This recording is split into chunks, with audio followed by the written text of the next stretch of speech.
you doing today on this beautiful Sunday? I hope that you're enjoying your weekend. So today I will be speaking in regards to a little bit about, or a little bit more about the importance of I. So we want to make consciousness of the person of I, myself, the person of you, and so we want to make this into our brain, especially when it comes to those who are in the autism spectrum disorder. And so, but it is a good thing to keep a good balance, estimation of ourselves, and that we train our brain to understand the difference between conscious and being unconscious. And so today's topic is going to be in relation to our cognition, in relation to the brain, the nervous system, and how these affect those in the autism spectrum disorder. So therefore the topic in relation to social well-being. And I thank you for joining me today. My name is Judith Mendoza. I am a behavior consultant and an educator. And so the education that I mainly educate about is surrounding the matter of health in general, as it has to do with our behavior. We tend to separate things, but our behavior results a good behavior, right? Because we have bad behavior, but good behavior results from how healthy we are, how good we feel with our body, our nutrition also. And so I thank you for joining me today. And I continue to provide online learning, of course, due to COVID-19, as many are doing now. And of course, I provide the same quality education, mentoring, and guidance. And so the areas that I provide education on are in regards to attaining knowledge in regards to ourselves, taking care of ourselves, knowing ourselves, and especially when it comes to social interactions with others. So I do that, and I also teach language when it comes to language learning. And so for those who want to learn English, I do that. But also I teach ethics in business, customer service principles and application of it, and also language learning for business with Aprenda Inglés Fácil, concentrating in the business area. So today, as I have been doing on Sundays, I want to volunteer my time, which is what I do. I take out some time from my time on Sundays, and I do charity work in regards to autism awareness, education, and mentoring.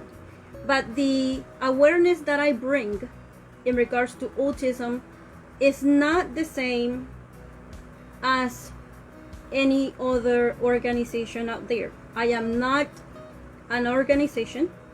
I am doing these out of my own initiative, and this I have been doing officially since 2018.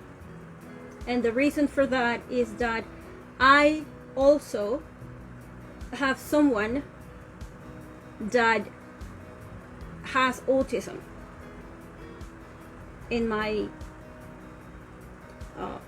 the immediate people that I deal with. But of course, the autism, in regards to knowing that autism is there, autism is not well known or recognized or basically known about, and some have the misunderstanding in regards to what autism actually is. I have had the opportunity to do research in the matter and to have information that has broadened the information that is available out there. There have been many studies that have been done in regards to autism, and they have found the same thing in regards to the behaviors, but they don't know why these humans who have autism comport themselves in the way that they do. But for my part, I have been able to find out. So that's what I do. I have collected information. I have compared the information that I have from my research. Then I bring awareness in relation to that also. Education also, and then also mentoring for those who are adults in the autism spectrum.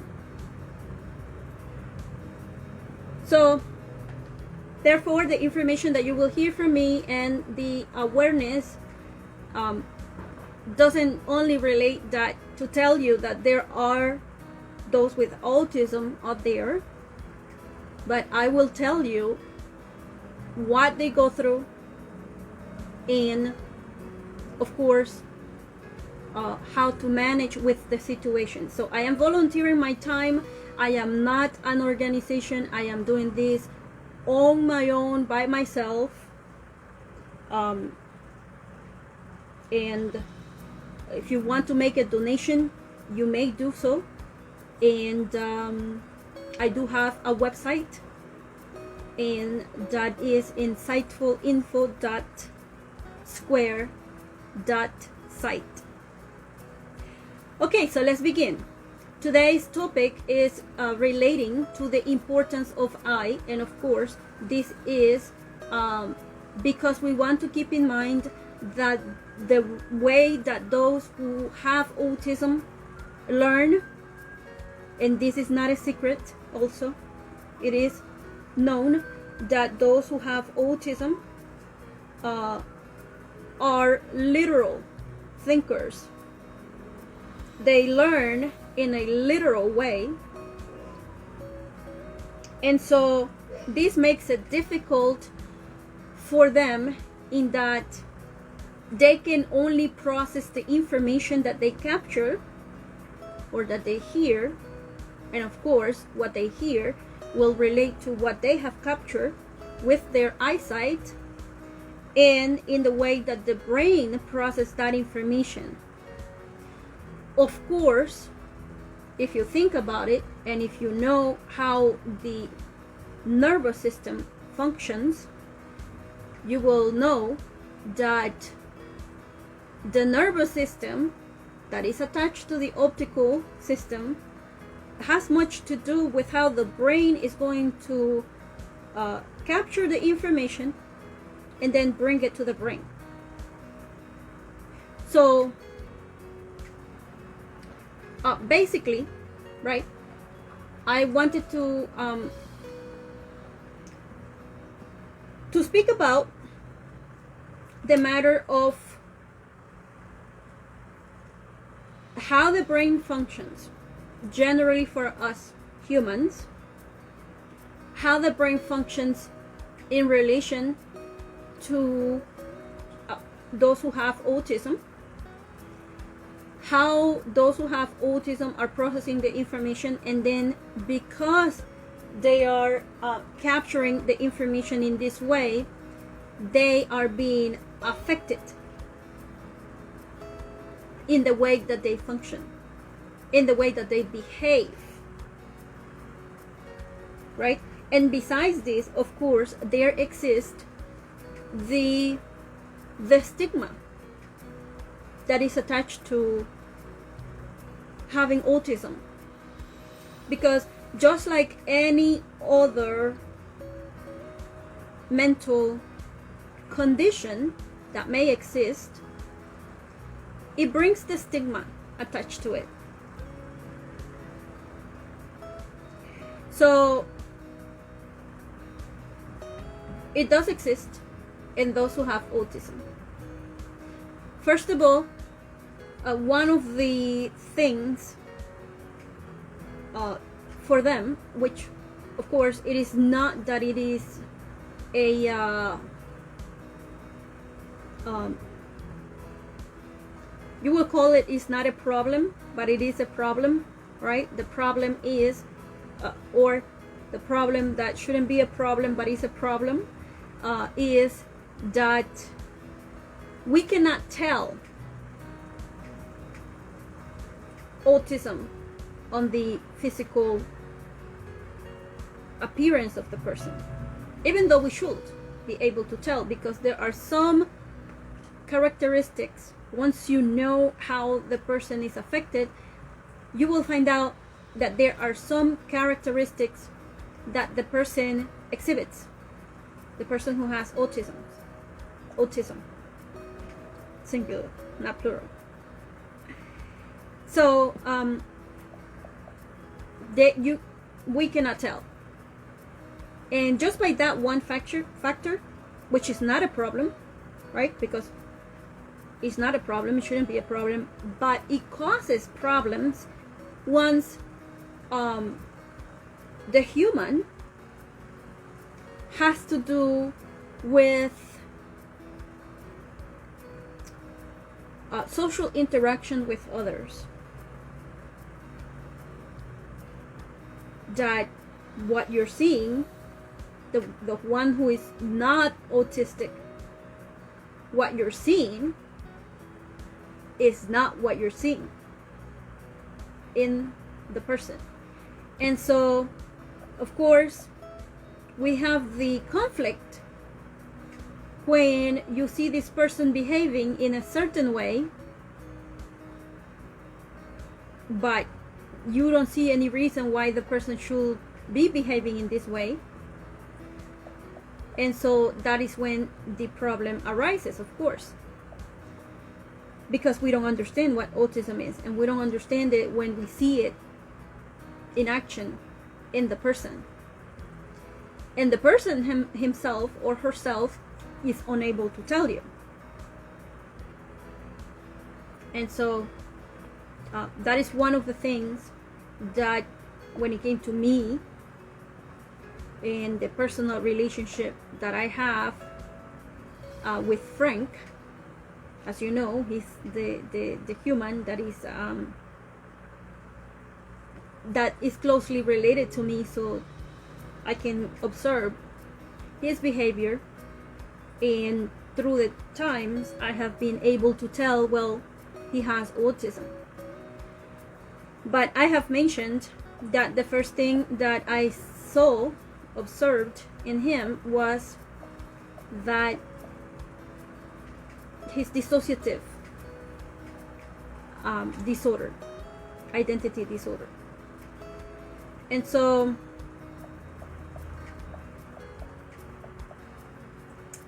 today I wanted to speak about that. I wanted to speak in regards to how those with autism, because it is not only Frank doing this, it's those who have autism and they are affected in the same way, it seems. And so Of course, when it comes to the matter of how each person is going to behave, it will depend their parents, how they were raised, what beliefs they have, and what they believe in regards to health and eating habits. So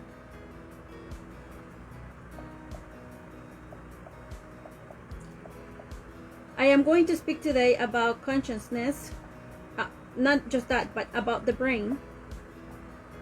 And the brain has two functions, so we have to keep that in mind. The brain function is conscious, that is aware, or that it is unconscious.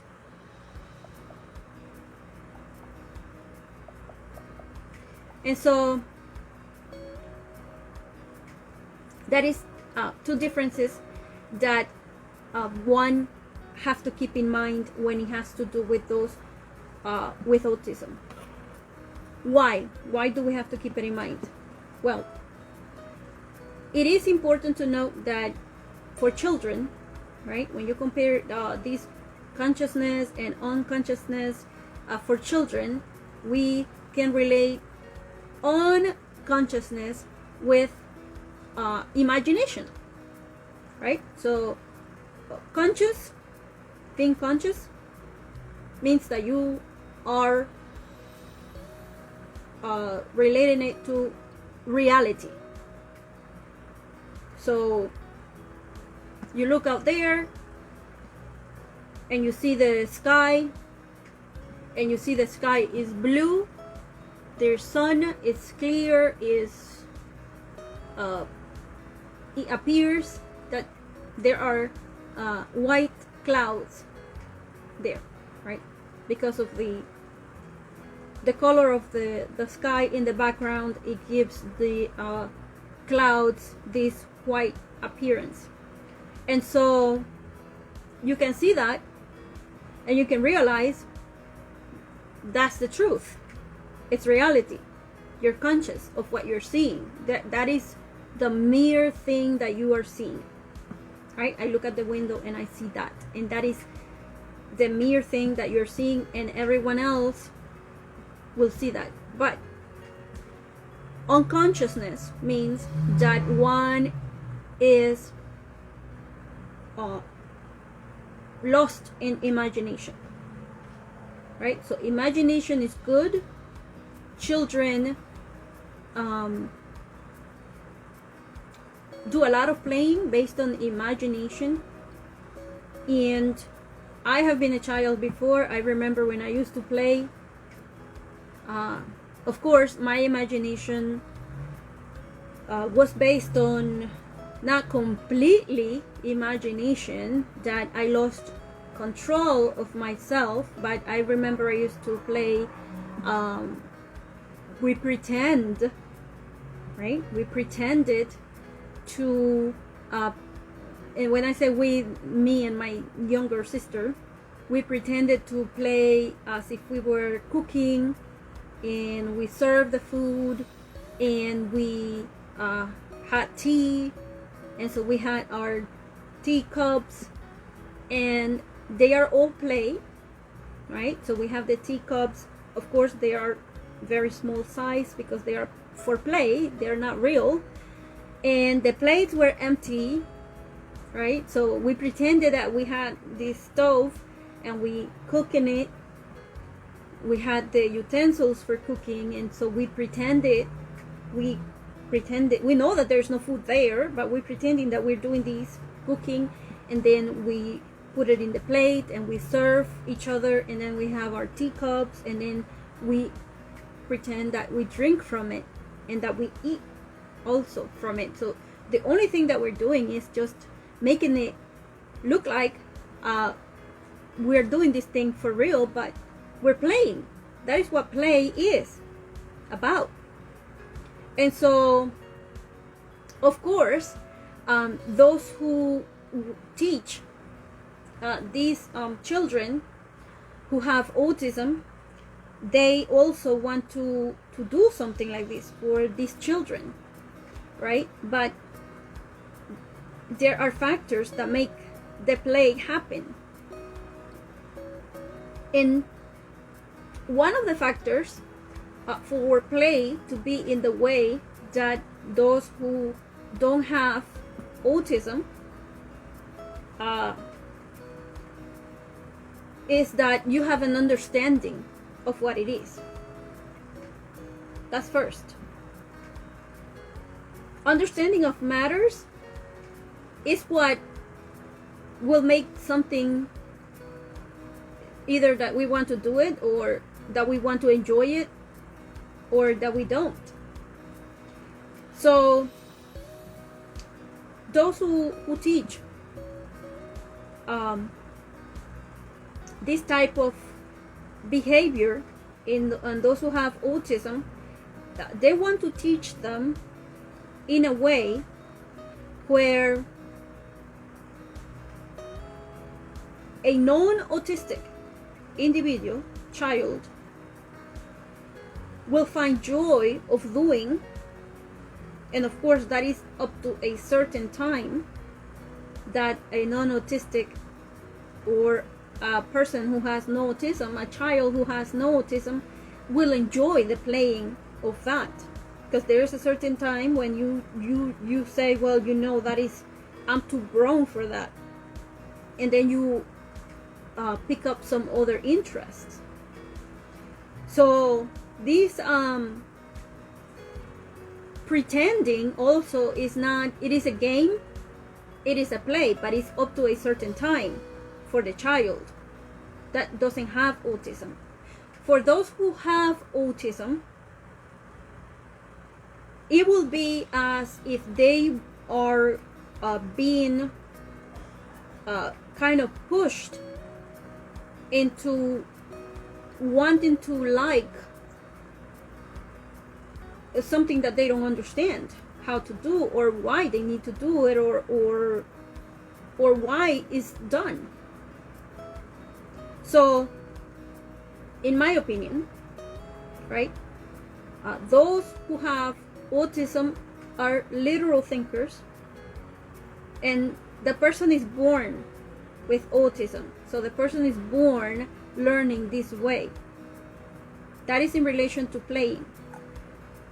So instead of teaching a child who has autism how to pretend to play, which they don't understand because they don't have the consciousness there for it, or the understanding, because they don't understand the information, they don't understand what they're doing, because for them everything is a literal thing. So this pretend play for them will be something absurd, to be pretending to play, as I used to do, right? Pretend that you're drinking the tea. You know, why pretend to drink the tea when you can drink tea? That is the way that they will figure. You know, why pretend to eat? Why play pretending when you can do these things? And basically that is what they do. Those who have autism, that is what they do. They literally do what they feel they want to do, and even including, because some things may be enjoyable, and as I said, also for those who are who have no autism, even then for them there is a time when the child can say, up to a certain age, that child can say, well, you know, I am too old to be playing with dolls, and to be playing pretend, and to be playing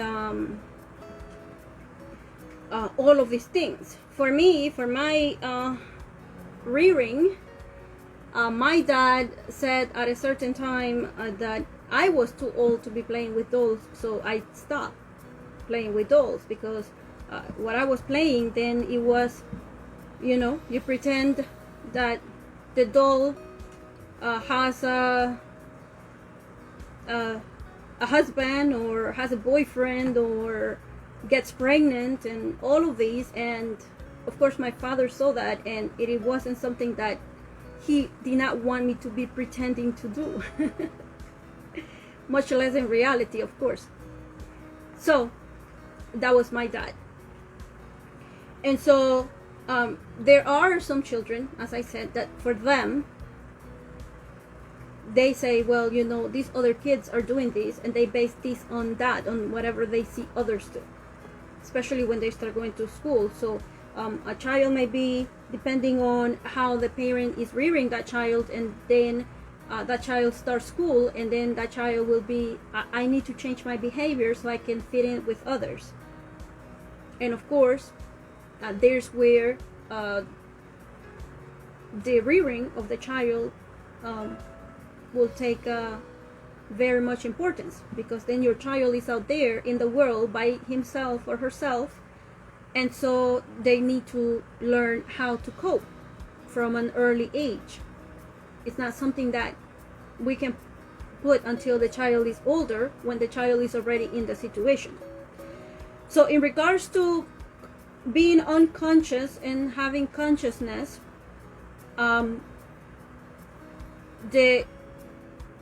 there have been different researchers doing research in regards to this. And so one research mentions about the unconscious mind. It says, research on the unconscious mind has shown that the brain makes judgments and decisions quickly and automatically. It continuously makes predictions about future events. So it doesn't stay put in the present time. It's always thinking about the future. And so the difference is also that we want to take a note for those who have autism, is that they are for the most part, functioning with that unconscious mind. They also process the information in a literal way, so that means that when it comes to play, when it comes to doing whatever they're doing, they are not in pain or they are not missing anything if they don't pretend playing. Because the way that they enjoy life, which is the one way, in a literal way, or if you remember as a child, or if you observe in children, that is the same way of understanding that they have and learning. A young child, very young child, sees only what they see. They see plain. If it's black, it's black. If it's white, it's white. If it's blue, it's blue. If it's yellow, it's yellow. They see what they see. They don't see there could be cream in yellow. They don't see that it could be gray in black. They don't see that it could be gray in white. They don't see the figurative. They don't see the in-between. They see what they see. So just as children, right? Just as a child will come to the person, and we know that children usually get parents into trouble or embarrass their parents because children tend to say the truth. Basically, that is how the mind of the one who has autism thinks, even as adults. The conflict comes for those who become adults, is that first they stay behind in understanding and discernment because of the figurative language that we use. We use many expressions that could have different meanings. Even words can have many different meanings and can be used in different situations and circumstances. And the one who has autism don't understand that, because they can only learn in one way. And so if we're using different ways to speak, then they will stay behind in their understanding and discernment and then application of what they are learning, because of course they are not understanding fully what it is that they have to do, or how, or when, or why. And so that is one thing to take into consideration. Then another is that the person who has autism has difficulty developing an identity for self. And so therefore I have titled this The Importance of I. And so the person, because of the way that the person learns, and the person learns by what they see, right? So it will be like and also how the optical system works. So if you have different pictures, that is how, just as how you see this flat, right? There's a flat piece of paper here, and imagine there was a picture. This is a picture, right? So this is the way that they also, those who have autism, are capturing the information by pieces of picture. And so imagine a film, right? Imagine a film that has a collection of pictures in it. I don't know if you have owned a camera before, that you take the picture and then it has the film, and or it drops out the picture. Polaroid, right? They used to call them Polaroid. I don't know if they still exist, but that's how the brain captures the information for those who have autism. So they have the picture, right? It throws the picture, or they capture each image of whatever they are seeing. And there are some who have, for example, my brain, I capture information with images, and I process like that. And I was thinking about that before today, because I was thinking about talking about this topic in regards to how we capture the images. But my optical system allows me to have perception. And when you have perception, you have perception of width, of depth, and of length. So it's just like how, for example, when I see the videos, right? Because I have to I want to see the videos that I do, because if I want to correct something that I said, maybe I missaid something, then I want to correct it. And so, but looking at the and this is something that I have explained to Frank in regards to perception, right? Is that, for example, you are looking at the person, and another thing that he used to do was that he was noticing everything in regards to me, and then capturing and putting certain things together with how he was collecting the information and keeping it in his brain. And that is what he will go back and repeat and repeat and repeat and repeat and repeat, because this is the way that he collected the information in his brain. And for those who have autism, that is how it is. So he will go, right? So like if I have this on, something with blue, and he will see the patterns, and then he will want to replicate whatever. For example, if I said something that he liked, that he agreed with,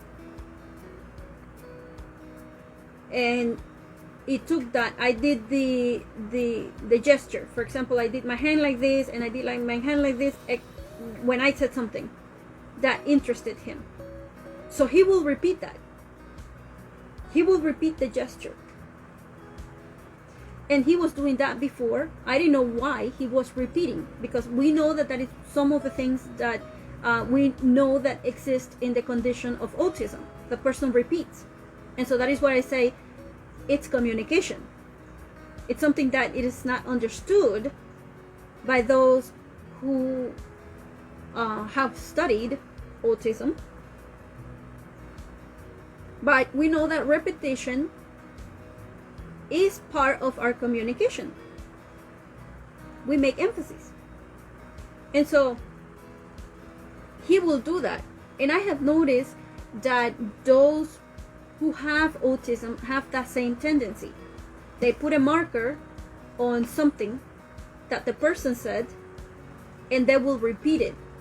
They will repeat it in a conversation that they have. They will repeat it to their loved one, and so their loved one will be like, why are you saying that now? But it is because they have collected some information, and now they want to repeat it because they like it. They like maybe what it was said or what they saw. And so in regards to the research, right, because consciousness it's very important. It keeps us in the present time, not preoccupied in the future. But unconsciousness is the opposite, of course, of being conscious. So in this research, it says that research on the unconscious mind has shown that the brain makes judgments and decisions quickly and automatically. So it is one pre-programs oneself. And for those who have autism, they program themselves to function in the patterns of others. It could be mom, it could be dad, and it is literally the same pattern as they see it. So if it's a man, if it's a boy, he have mom, he have dad as parents. So he will copy mom literally in the same way as female. So he will think in his mind, in his imagination, that when he behaves in the future, the way that he will do so is by behaving as a female, presenting himself as a female, and the female being mom. So you will see him doing as mom, but not just only behaving as mom in regards to behaviors, but also thinking that he is mom. And so therefore, that child will behave inappropriately towards dad. Because he will think mom, he's mom, he's a female, he's mom. And so he will behave inappropriately towards dad, maybe behaving, maybe not behaving in the same way that mom behaves towards dad. And it can be vice versa also. It could be that the boy who has autism behave as dad, and so he believes he's a male and that he is dad, and so he will behave inappropriately towards mom. If parents do not correct this behavior, because if they don't see anything wrong with it, remember that the child who has autism only captures information in one way. So if you don't correct your child will not figure this is inappropriate, will not know why it's inappropriate, because that child is only having this in his imagination, and his imagination he will become these other people, these other humans, not self. So it is important to keep that in mind, to keep in mind that the child will make himself to automatically behave in this way. And so therefore, also, whatever tendencies that you see in the child that may switch is because of this. This also stays as the person grows older, but the person grows to hide these things. And so even if they are doing this, and which is something that happens between Frank and I in our relationship, because this is something that he has done. He behaves as if he's mom. So of course now he's learning how to stay conscious of himself.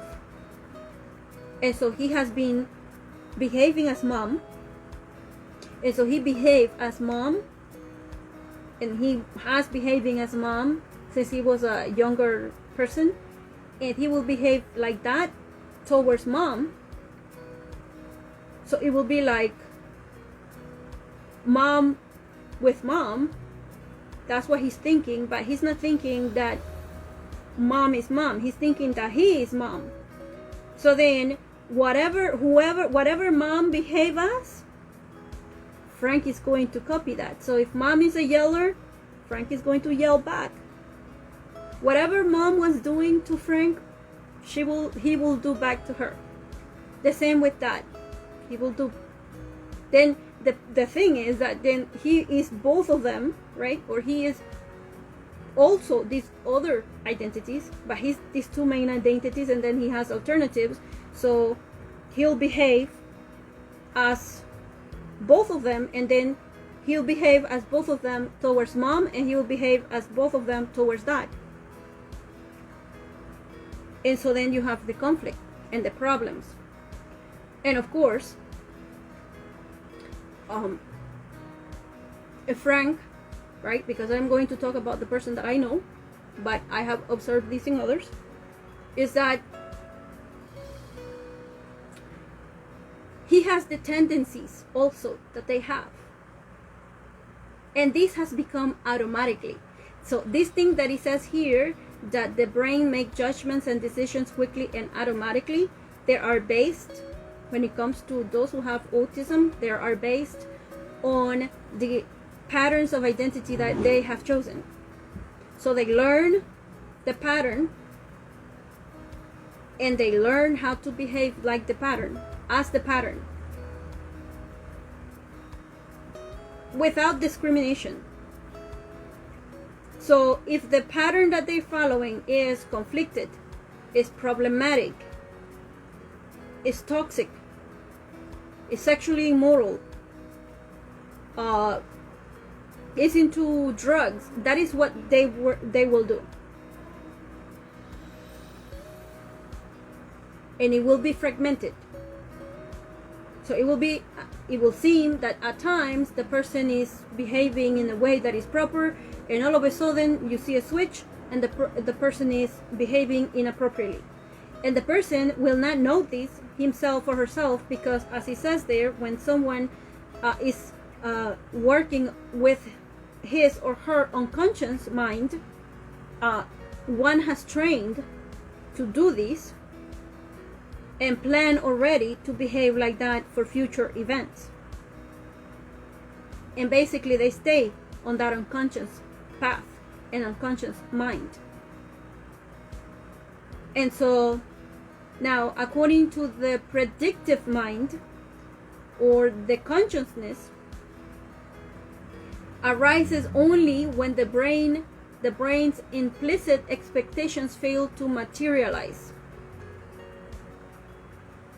So the person can become an unconscious person, behaving with patterns of identity, just as, of course, that is what we know as a dissociative identity disorder. And so, of course, the person is going to be unconscious until something comes and breaks that unconscious brain.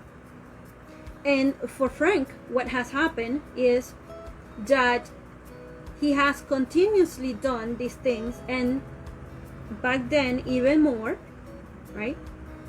Things that had to do with that I didn't understand. Why? Because I did not know that he had autism. But he will replicate the behaviors of his dad,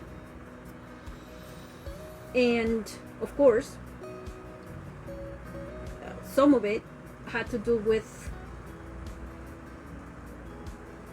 sexually immorality in regards to pornography, or in regards to how he treated women, as I know him personally, right? So this is my personal opinion about him because of what I saw from him, and this is not something that I am exposing about him.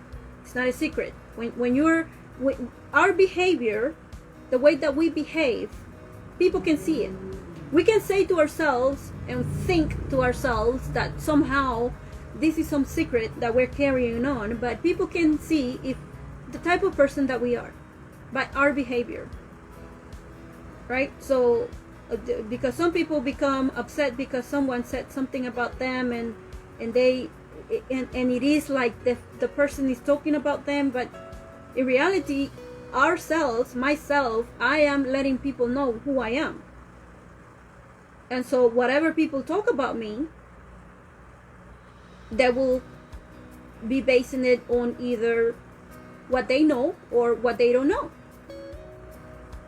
But whatever I am publicly showing is the person that I am.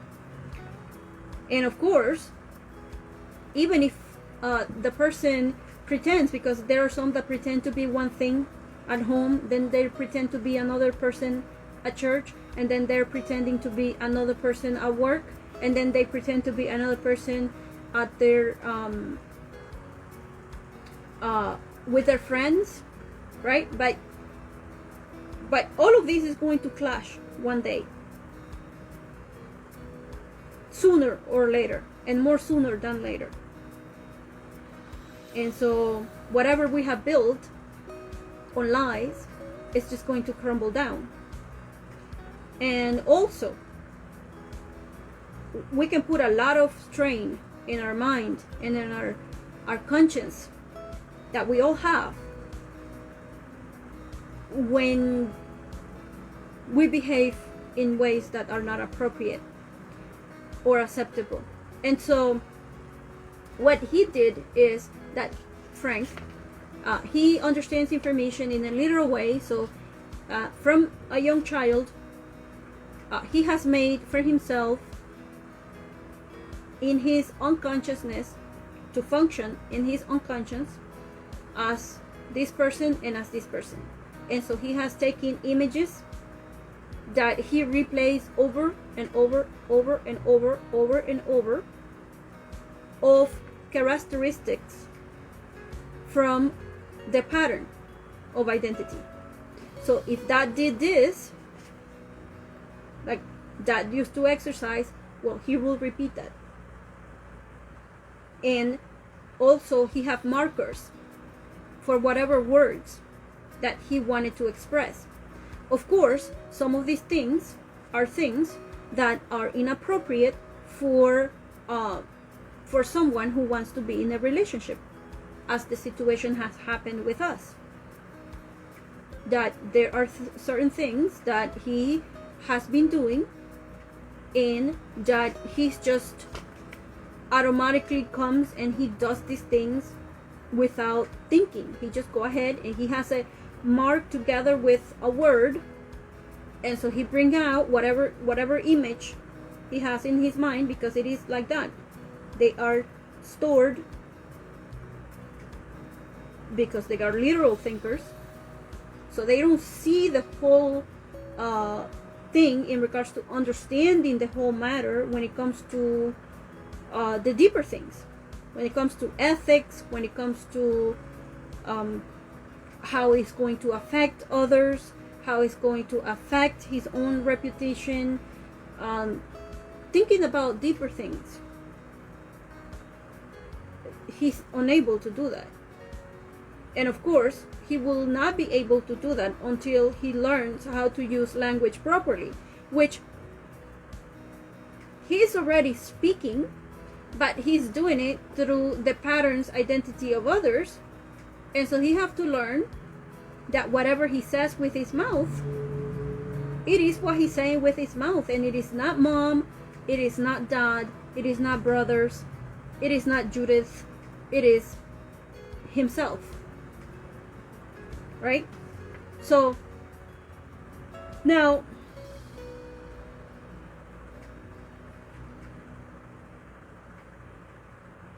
in regards to, okay, so when it comes to, it says that the consciousness arises only when the brain explicit expectations fail to materialize, right?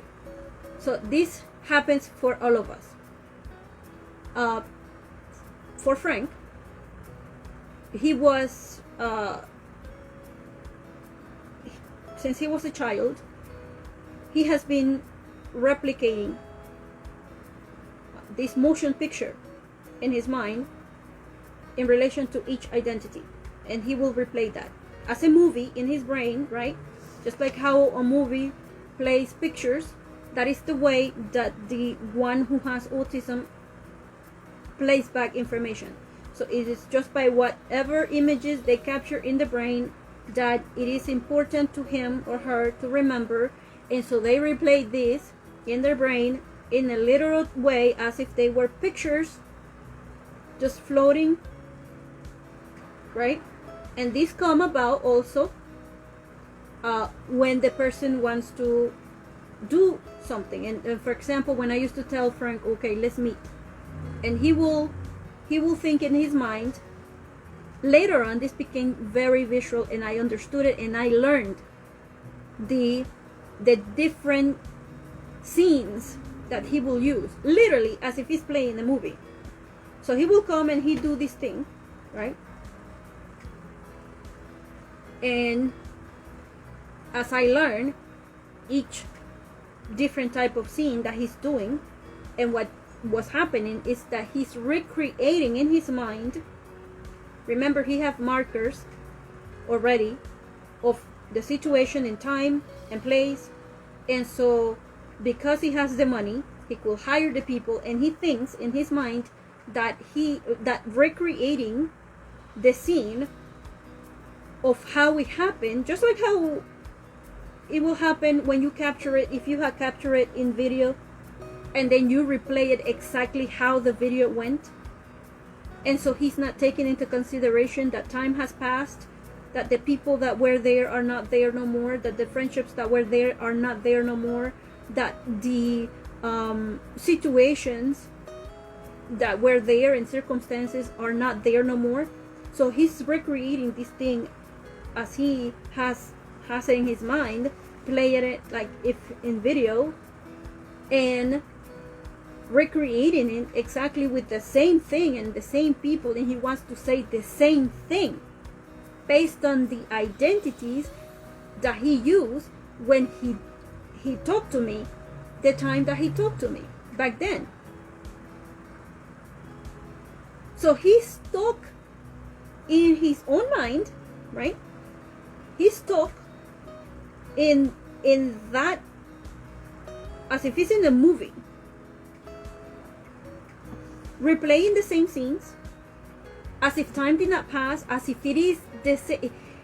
I mean, he's about not close to be 30, but he's close.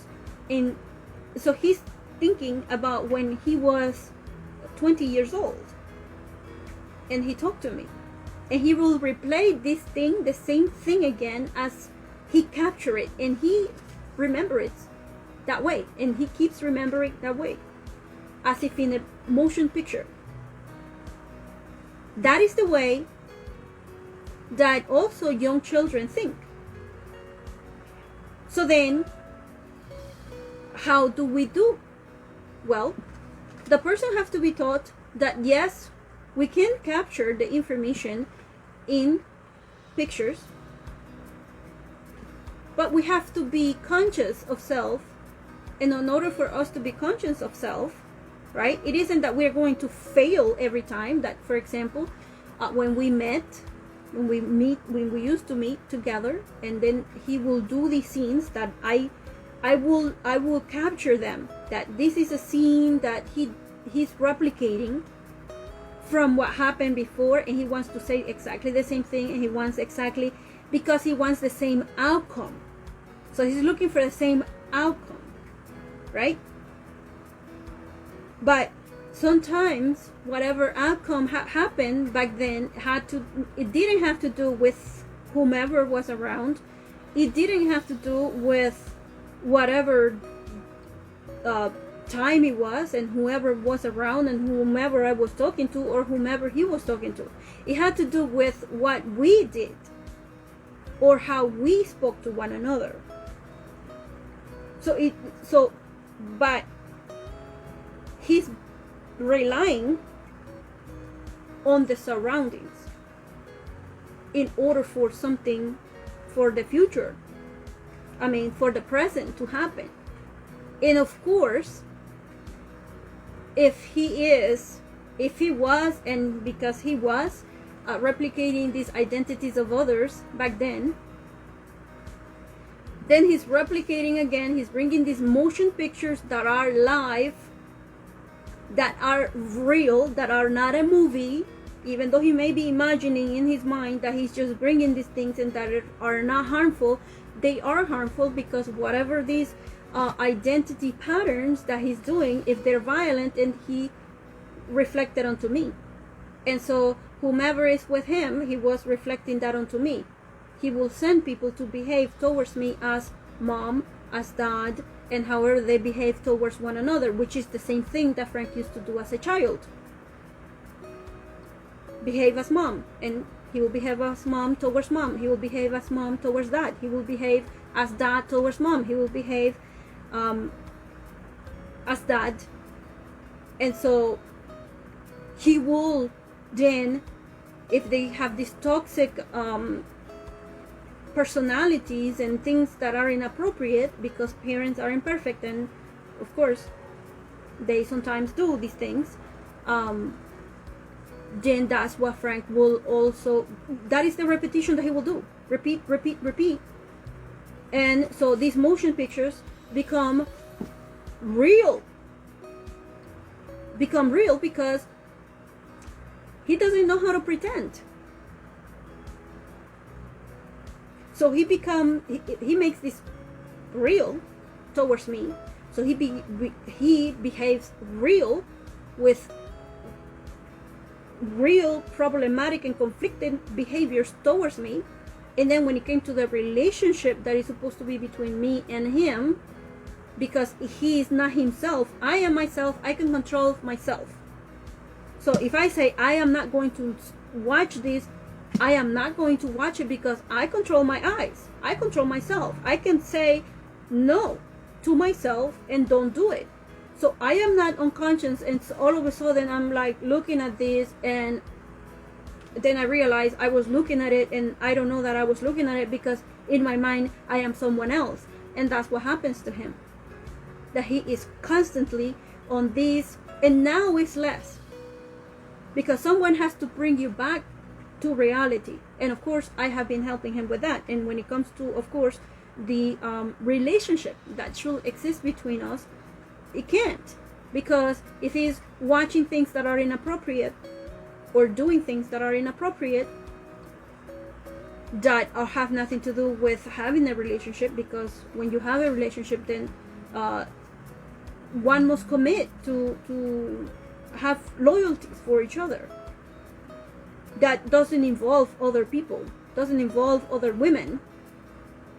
He's a man, so in his mind, right, in his mind, sometimes in the past, he has behaved as, for example, I have a friend, I have different friends that happen to be female women, and so I behave towards them as I behave in general with everyone, right? It's just that they are females and some are males. But in general, for me, I behave as a friend towards a female woman the same as a friend. Maybe we speak about different matters, but my behavior remains the same. I don't behave differently toward female women. I don't behave differently toward male men. I behave towards them because my friendship is not based on sex. So that's not taken into consideration. Now, when it comes to a relationship that is based on sex, which could be a marriage relationship, then you have the combination that you treat the person as a friend, but then there's also the sexual factor, which prohibits the person from involving herself or and himself to matters that has to do with the sexuality of someone else. Of course, obviously. So when it comes to having consciousness, then being conscious, then we have to be conscious of these matters. For a human to have a relationship that is really a good relationship, because if you're comparing if the male, which is something that Frank does, and it's something that he's been making himself conscious about, is that because the person takes literally a picture, right? The person takes literally a picture of the image of the memory he wants to make, or she wants to make, right? But I am talking about the imagery that the person collects. So Frank collects pictures of the moment, the circumstance. So he takes a picture, right, of my face. Maybe it is as flat as a picture can be, right? Because remember, no perception. So it is as taking a picture, taking a Polaroid picture, putting it in the brain, and keeping it there. And so, okay, there's nothing wrong with that. But the thing is that when he wants to talk to me about me, he gets that memory, that picture, and he wants to create another picture in order to talk to me about me.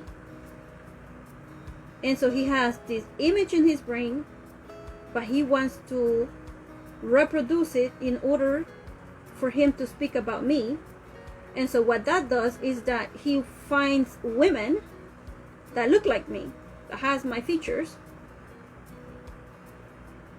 and he talks about them in order to speak about me. And he leaves me out because he's only basing on the picture and on the women that look like me. And basically I am out of the picture. So that's something that has been happening because of the way that he collects information. So what he will do, because he has the money, if he didn't have the money, he will be looking at the picture in his brain and then reproducing it with talking about maybe something that he saw in a post on Facebook or on Twitter or on the newspaper or on a magazine. But he has the money, so he can hire people. And so, for example, and then also he attaches himself to different people that he relates to me because of maybe where I was, right? So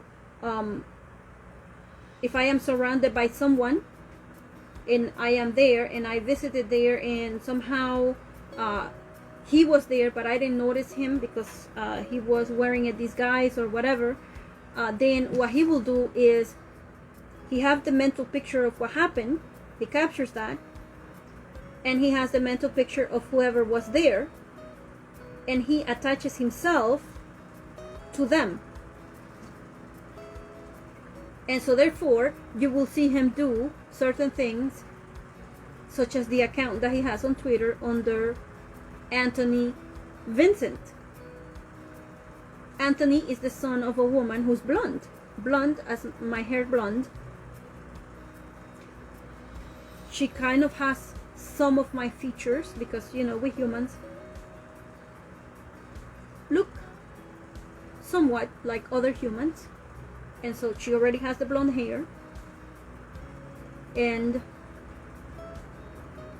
he put these things together, and then he attaches himself to them.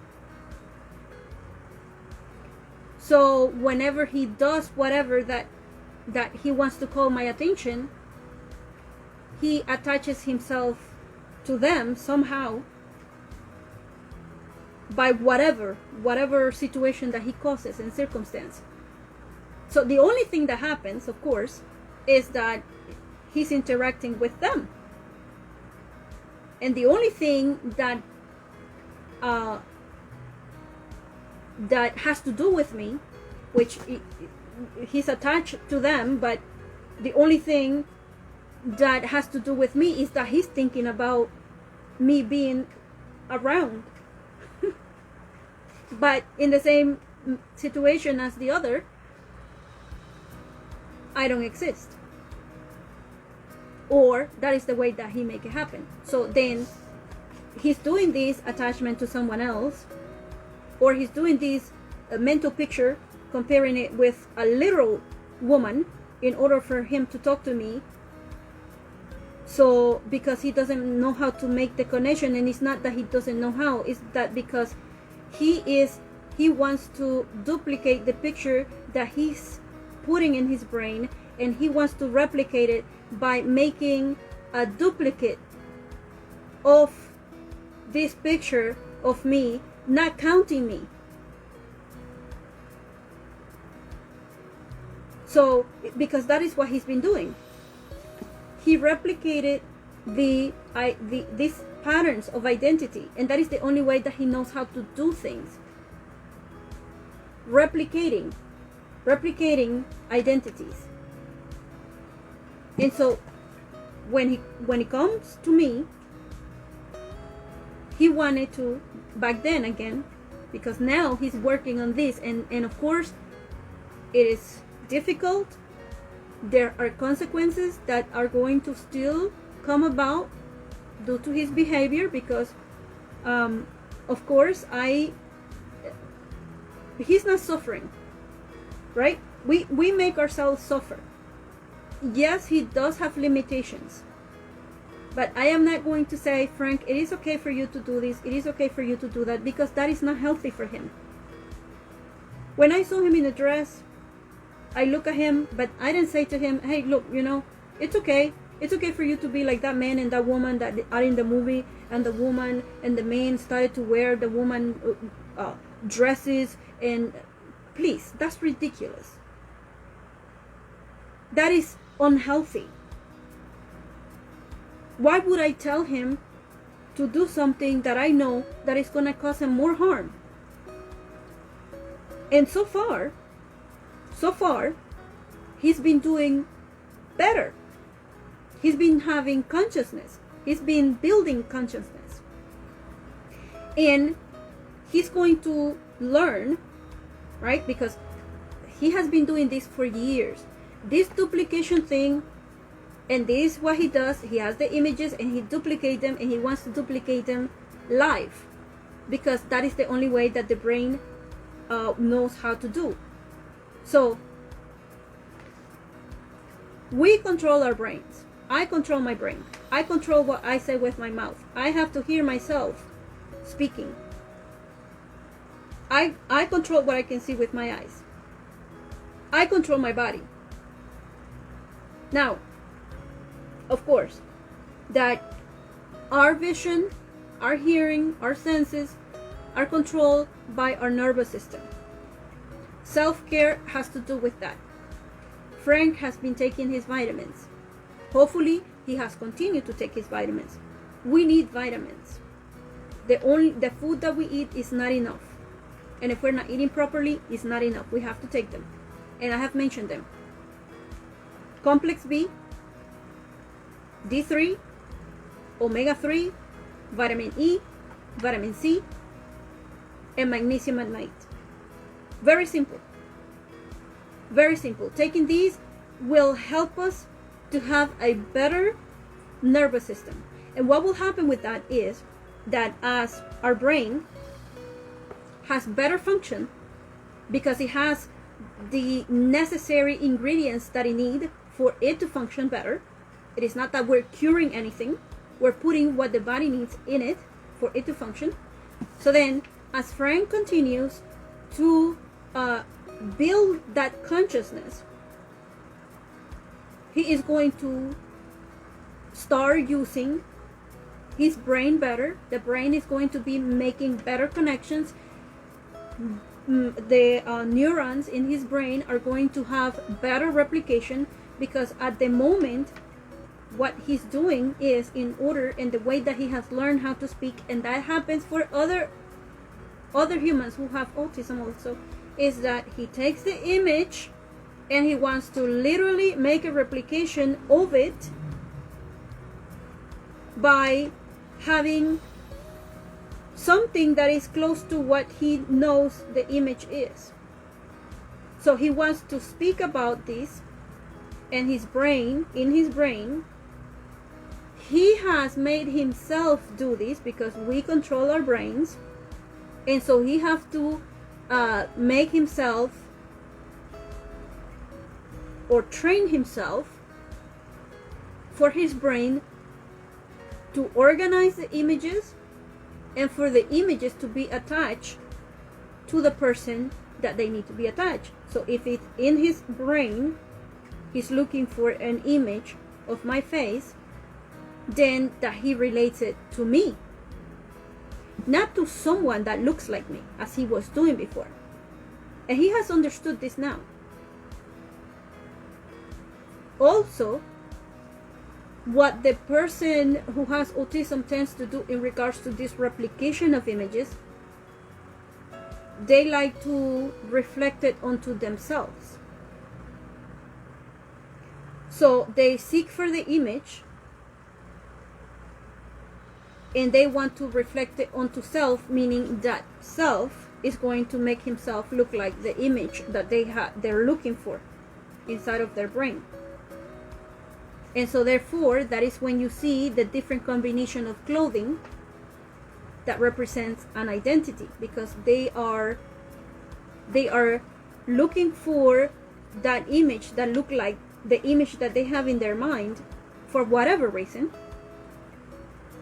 And instead of, they don't want to look for someone else as a literal human being, instead they make themselves as the replicate of that image that they want to duplicate or replicate. And so keeping this in mind and having this knowledge will help parents, for those who have children who have autism, have a better understanding of how their child is capturing the information and duplicating the information. And then they can teach them how to use images correctly. So if you have an image of mom, a picture of mom, then that child should learn to replicate it with the person that the image belongs to, not to self. So a child should be able to recognize his own image, to replicate it for himself, meaning that image belongs to me, and no one else, because that's the way it is. Even though we may have characteristics of others, it's not I. That person is that person. I is I. And so recognizing that, also recognizing that the child is not developing an identity of self, and then for those who are adults, to be aware of this, of that our brain and consciousness and being unconscious is something that we control. I control that. I control my reality, what is real around me. Imagination is good. Imagination is good. If you want to write a book, you use your imagination and you write a book, and you get lost in writing the book and writing about the sky is pink. That is a good setting for imagination if you're an adult. If you're a child, if your child, it is good to have imagination, but there are limitations to our imaginations. Being in our imaginary world all the time is not good for us. It's not healthy. Imagination can help one make a movie.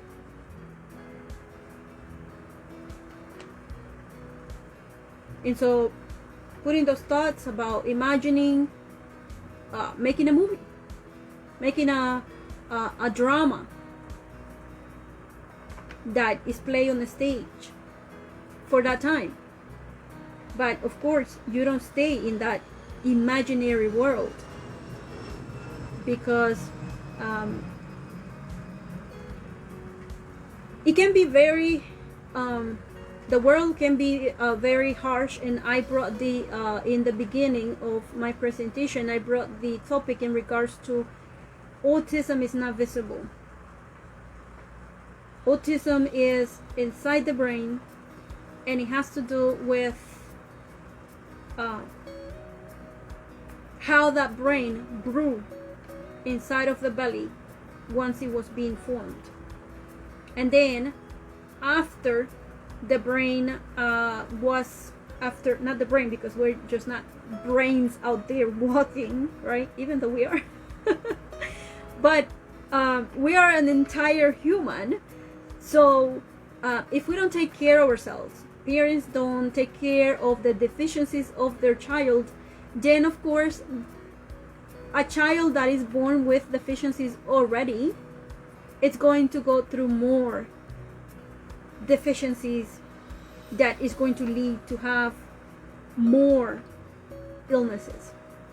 And so I just want to remind, right, in regards to vitamin D, because we have to take care of ourselves. And in regards to the vitamins I mentioned, when it comes to vitamin D, vitamin D3, clinical studies suggest that vitamin D deficiency may lead to an increased risk of disease of the central nervous system, particularly when it comes to schizophrenia, which is an illness, and also multiple sclerosis. And so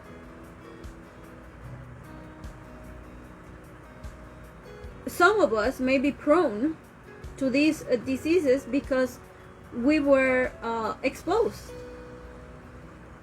to, not exposed, but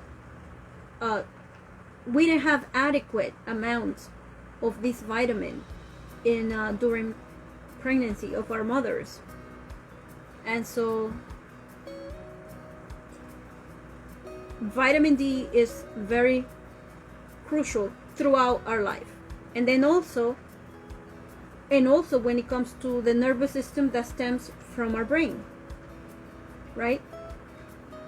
And we have to think, if the brain is not if the nervous system is not functioning well, it will affect our brain. Our nervous system runs through the whole body, And we know that at times when we lose sensation in some parts of our hands, maybe our toes, because we have chronic diseases that causes these, and it has to do also with deficiencies. But also we know that medication is necessary in certain occasions. So vitamin B and the nervous system, right? So it says neurotropic B vitamins play crucial roles as coenzymes and beyond in the nervous system, particularly B1, thiamine, B6, pyridoxine, and B12, cobalamin, contribute essentially to the maintenance of a healthy nervous system. And of course, we know that vitamin B, B12 is essential to the buildup of our DNA and maintenance of our DNA also, because once it is built, that doesn't mean that it doesn't need maintenance. Of course, throughout our lives, our DNA function needs to function in the way that it's supposed to function. But if and then also our chromosomes. So if we are lacking these things, then of course we are going to be malfunctioning due to deficiencies, and that includes our brain, and that includes our consciousness, that includes how we're going to have control of ourselves. So if you're an adult who have autism, taking care of these nutritional factors are essential in the care, self-care,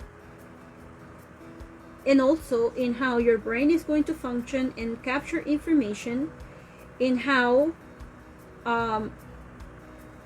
you're going to have understanding, even though you may have the limitations, of course. But as you take the essential vitamins, your brain is going to slowly be making better connections, duplicating neurons, and so therefore you will have better understanding. But it takes a long time. It takes a very long time for the brain to recuperate, for the brain to find the connections, for the brain to grow. If there are deficiencies, that's not going to happen. It will actually diminish, which will make understanding and discernment worse, and you may even have failures in other parts of your body. And so it is important, these vitamins are important, and keep in mind also that the way that you learn is a literal thinking, which as you progress in having better nutrition, having better brain capacity, better brain health, you will have better understanding, and you will start understanding information and discerning information better. Also, you will have better control of your brain, better control of yourself, because having control of our brain is having control of ourselves. If we don't have any control of ourselves, we allow ourselves to be lost in imagination, then we're not having control of ourselves. And for children, parents have to help them to do that. For adults, we are adults. It is our responsibility to take care of self. But that doesn't mean that we cannot ask for help. If we cannot do something for ourselves, we know that we have limitations, we should ask.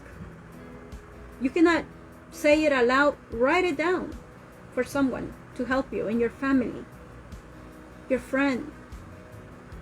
And And then it takes practice, right? It takes practice. For example, he mentioned that sometimes when we come to the consciousness that we have failed at something, then we're awoken, and we have reality there in our face. So for Frank, it happened that, of course, there are consequences for his actions, and some actions are worse than others, and of course not all actions are bad, because he's having better understanding, and as he's having better understanding, he's making better application, and so he is practicing that better. But there are still certain things that have to do with, we're not just friends, right? And so the point is that first, in a relationship, one has to acknowledge the other, mutually acknowledge one another. And so for him to do that, he has to be self, in order for him to acknowledge someone from his point of view, not from mom's, not from dad's, because he's not mom, he's not dad. That's not dad, right? He's someone else other than them. And so therefore he should make his own personality, make his own identity, make his own personality for his own identity, not as dad, not as mom. And of course there are certain things that we do as our parents do. There's nothing wrong with that, but that doesn't make me my mother. If I do something, even if it's exactly what my mother is doing, it doesn't make me her, and I don't have to believe that I am her in order for my hands to function. So I have to have control of that in my mind for that to happen. And so that is why today I wanted to speak about that. Consciousness, the nervous system, the brain, and also our nutrition, which is what will make this happen. Because if you don't take care of nutrition, you can teach someone these things over and over and over and over and over again, and you might as well talk to the wall, because I am sorry with excuse me, but that's the way it is. When we are not having a good function in our body, we are unhealthy, we are malnutrition, we don't have the necessary vitamins in our body for it to have the function that it should have. It's not going to have the function just because you're teaching someone to do these things. And when it comes to, I have spoken about those who teach in ABA, that teach children how to pretend to play, when these literal thinkers are not into that. Also, there is the matter of how they're capturing the information. As I mentioned, that they are literal thinkers, right? So the concern should be not for them to also, because when it comes to the optical system that is attached to the nervous system, and if all of these is malfunctioning, then you're making them look at you, but physically they're not able, because the function in the brain, the connection that's supposed to happen for you to do that, is not happening. And I am not autistic, I don't have autism, but I have been through having a nervous system that wasn't functioning well. It's functioning better now, but it wasn't functioning well, and it affected not my eyesight, that I'm not able to see, but it was affecting my connection with others, because I couldn't make the visual contact. And of course I forced myself to do it, because I know that it is part, because it is part of the person showing who we are, talking to others, honesty. And the reason why is that when you're relaxed, when you're not nervous, when you're sure of yourself, sure of confident, and you have a good conscience, you have no fear of looking at someone in the eyes. But when you have an abnormal nervous system that is struggling because of your deficiencies, it doesn't matter how honest you are, and that was my concern, looking dishonest, because I couldn't keep an eye contact. And I didn't even know, my eyes were like, I didn't even know where to look, because I wanted to keep an eye contact, but I couldn't keep the eye contact because my nervous system was just was going crazy. It was altered. It went to the point that my eye used to like blink, and I couldn't control that. I couldn't control my muscle in my eye, and it was because I was under really my nervous system was set off at the level of 1000 without no reason, because there was no reason for me to be nervous. There was no reason. But for some time, for some people, I used to get more nervous than others.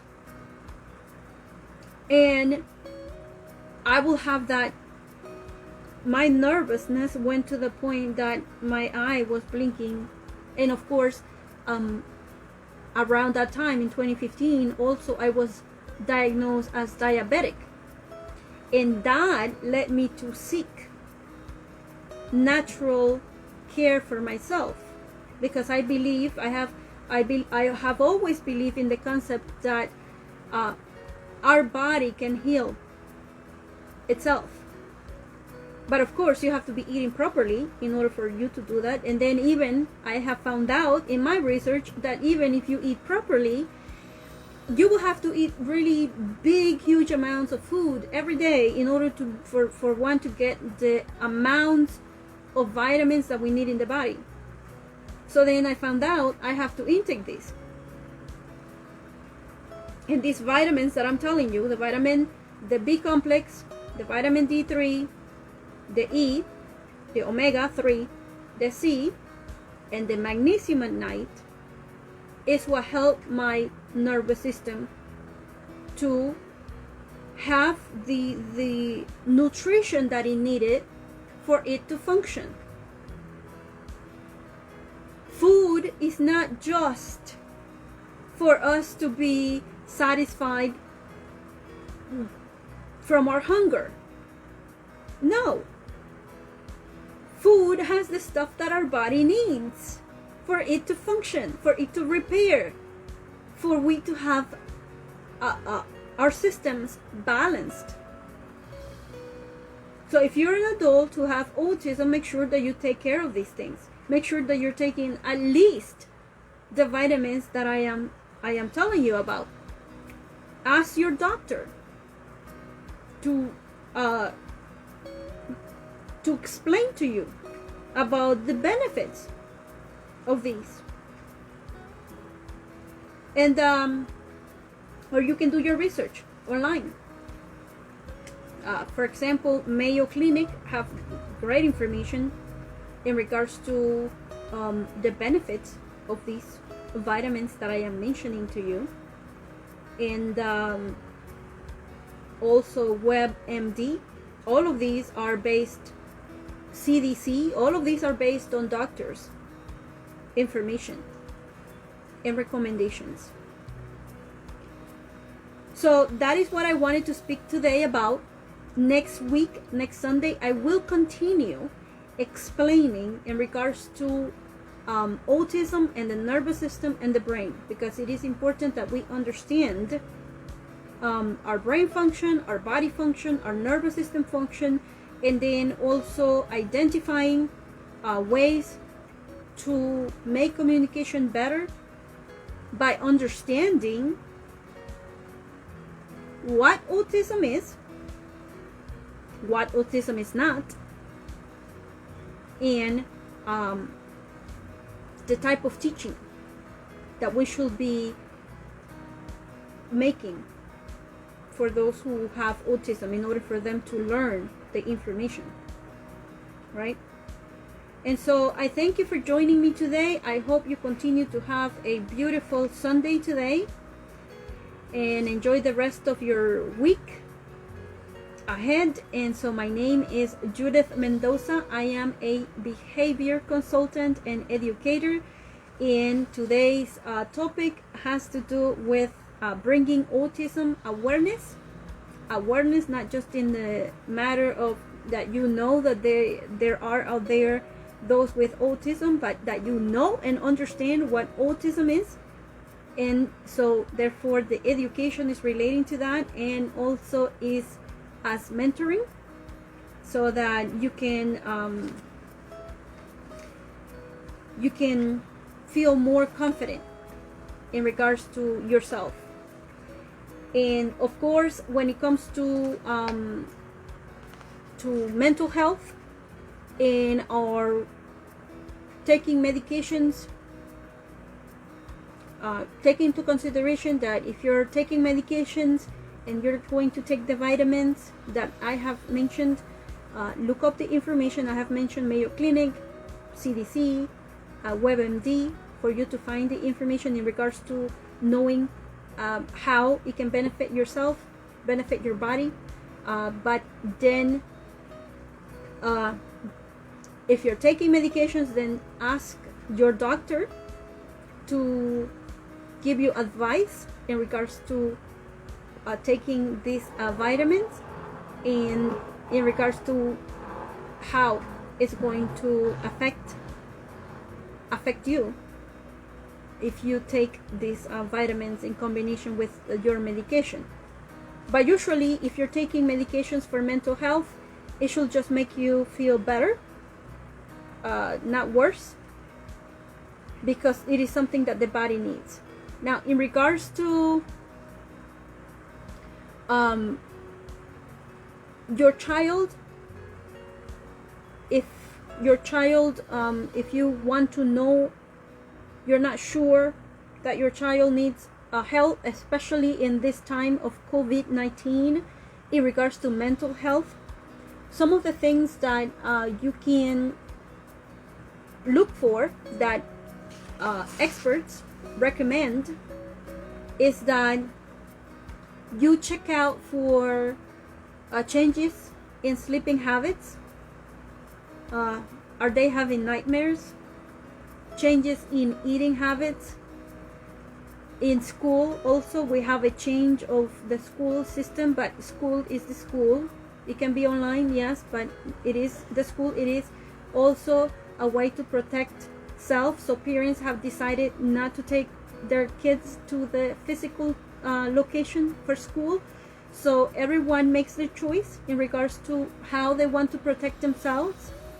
And so, but check to see if there is a big drop in grades, right?